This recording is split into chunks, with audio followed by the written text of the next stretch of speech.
دوستوں اس کیس میں honourable high court نے یہ الٹ کیا کہ یہ جو ویمن ہیں یہ چونکہ ایک ویکر سیگمنٹ آف سوسائٹی سمجھی جاتی ہیں، اس لیے ان کو ان کے جو پیرنٹس ہیں یا والدین ہیں ان کی جائیداد سے یا پراپرٹی سے محروم نہیں کیا جانا چاہیے۔ صرف کسی کسٹم یا ان کو ایموشنلی ایکسپلائٹ کر کے ان کے والد یا والدہ کی جو جائیداد ہے اس سے انہیں ڈپرائیو نہیں کیا جا سکتا۔ اس کیس کے فیکٹس کے مطابق ہوا یہ کہ جو بھائی تھے انہوں نے محکمہ مال کے ساتھ مل کر اور جعل سازی اور فراڈ کر کے جو اپنی بہنیں تھیں ان کا حصہ لینے کے لیے ایک جعلی ڈاکومنٹ تیار کیا اور ان کا جو حصہ تھا وہ خود لے لیا۔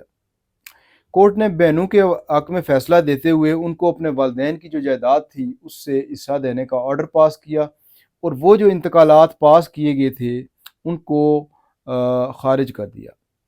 دوستو پراپرٹی لاء کے حوالے سے یا انہیریٹنس لاء کے حوالے سے کسی قسم کا کوئی کویسچن ہو تو آپ مجھے میرے واٹس ایپ نمبر کے اوپر میسج کر سکتے ہیں۔ تھینک یو سو مچ۔ اللہ حافظ۔